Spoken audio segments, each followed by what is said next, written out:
উনি হচ্ছে বিশিষ্ট মাছ শিকারী। আসলে রাতে 10টায় বলবেন, রাতে 3টায় বলবেন, সকালবেলা বলবেন। আসলে মাছ ধরা অনেক একটা নেশা। কি বললাম ভাই, ঠিক আছে না? এটা মারাত্মক নেশা।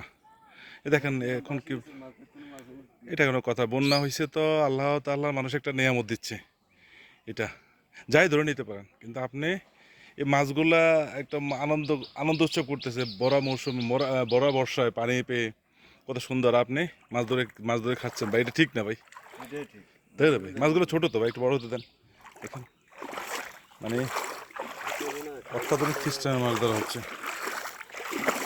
সমাজ আমার প্রজেক্টের মাছ সব চলে গেছে, এই ভদ্রলোক ধরে ফেলতেছে। ঠিক আছে, এই হলো দুরবস্থা।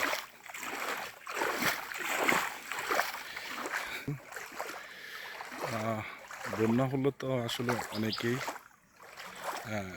ইয়ে করছে, কিন্তু আমাদের দেশীয় হাঁস যেগুলো আছে দেখেন, এগুলা কিন্তু ঠিকই আনন্দ করতেছে। ওদের আসলে অনেক আনন্দের বিষয়। দেখেন কি সুন্দর, ওরা কিন্তু নদীর পানিতে ঢেউ ফেলছে। মাশাল্লাহ, ঠিক আছে, ঠিক আছে। দেখে আমাদেরকে পালাচ্ছে এবং আনন্দ পাওয়াটা খুবই খুবই সময় সাপেক্ষ বিষয়। আসলে চাইলে তো সে আনন্দ পাওয়া যায় না, কিন্তু কী মজা নিচ্ছে। মাশাল্লাহ, মাশাল্লাহ।